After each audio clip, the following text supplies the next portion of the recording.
नमस्कार साथियों, मैं हूं संतोष जावरिया और आप देख रहे हैं अनुपम एजुकेशन चैनल। हमारे चैनल पर आपका हार्दिक हार्दिक स्वागत है।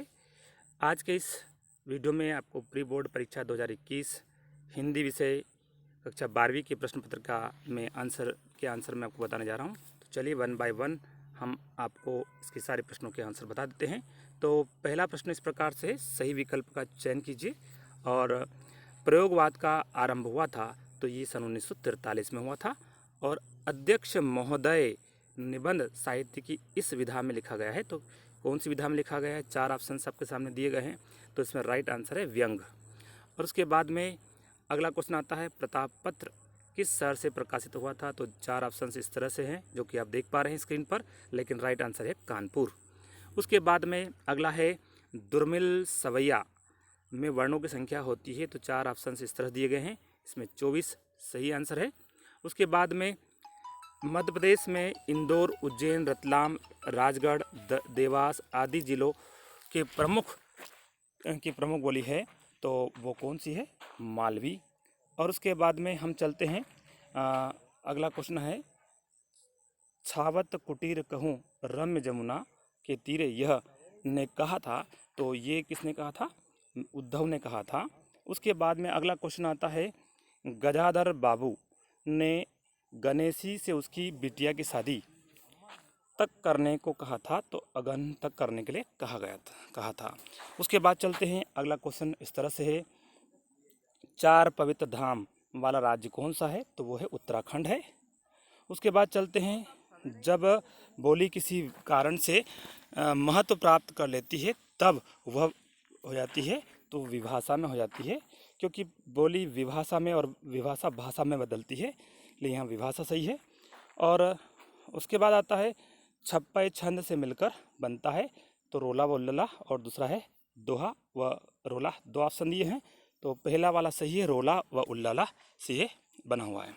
उसके बाद चलते हैं सत्य असत्य वाले प्रश्न पर, जिसमें हमारे सामने पहला प्रश्न इस तरह से है, ब्रज भाषा को साहित्य में उत्कर्ष पर पहुंचाने वाले कवि सूरदास हैं। तो बिल्कुल सूरदास जी की भाषा ब्रज भाषा थी और उन्हें उसे उत्कर्ष पर पहुंचाने में अपना महत्वपूर्ण योगदान दिया, इसलिए सूरदास वाला ये सत्य है। और उसके बाद में कविता पढ़ते समय विराम या रुकने को तुक कहते हैं, असत्य है, क्योंकि इसे तो यति कहा जाता है। और उसके बाद में यशोधरा एक उच्च कोटि का गद्य काव्य है, तो ये भी सत्य है। और राष्ट्रभाषा को अंग्रेजी में ऑफिशियल लैंग्वेज कहते हैं, तो ये असत्य है, क्योंकि राजभाषा को ऑफिशियल लैंग्वेज कहा, जबकि यहाँ राष्ट्रभाषा दिया है, इसलिए असत्य है। उसके बाद में चलते हैं, लता के गाने की मुख्य विशेषता उनका गानपन है, तो बिल्कुल सत्य है। और उसके बाद चलते हैं सही जोड़ी पर। तो देखिए भाई, सही जोड़ी में हमारे सामने पहला प्रश्न इस तरह से, द्विवेदी युग के प्रवर्तक है, तो वे हैं महावीर प्रसाद द्विवेदी। और गद्य साहित्य का विकास जो है वो आधुनिक युग में सर्वाधिक हुआ है। और क्रांतिकारी साहित्यकार जो है वो है हमारे पास गणेश शंकर विद्यार्थी, जो है ये क्रांतिकारी साहित्यकार है। और उसके बाद में पूर्ण विचार व्यक्त करने वाला शब्दों का समूह जो है, यहाँ पे शब्दों का समूह मेरे हिसाब से होना चाहिए, वो कहलाता है वाक्य। और उसके बाद में आता है रसराज। रसराज किसे कहा जाता है? तो आप अच्छी तरह जानते होंगे, ये तो है श्रृंगार रस। श्रृंगार रस को रस का राज कहा जाता है। उसके बाद अगला क्वेश्चन हमारे सामने आता है, एक वाक्य में उत्तर लिखिए। तो एक वाक्य में उत्तर लिखिए। तो यहाँ पर है, सांझ सकारे चंदा सूरज किसकी आरती करते हैं? तो वो करते हैं भारत माता की। अगला क्वेश्चन आता है, गीता सहित पूरे महाभारत का मुख्य उद्देश्य क्या है? तो इसका आंसर है, स्वधर्म के पालन में जो मोह बाधक होता है उसका त्याग करना ही गीता का मुख्य उद्देश्य है। और अगला क्वेश्चन है, किस विषय पर कविता लिखने पर लेखक राम कुमार वर्मा को 51 रुपये का पुरस्कार प्राप्त हुआ था? तो वो है देश सेवा शीर्षक पर उन्होंने कविता लिखी थी। असहयोग आंदोलन के समय गांधी जी के साथ इन्हें टॉपिक मिला था, जहां पर से इनकी कविता का इतिहास, मतलब कविता की शुरुआत हुई थी। उसके बाद चलते हैं अगले क्वेश्चन की ओर। बघेली बोली मध्य प्रदेश के किन किन क्षेत्रों में बोली जाती है?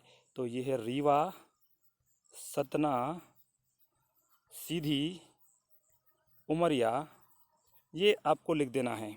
उसके बाद चलते हैं अगला क्वेश्चन है, जिस काव्य के छंदों को पूर्वापर संबंध न हो उसे क्या कहते हैं? तो उसे मुक्तक काव्य कहते हैं, मुक्तक काव्य कहते हैं।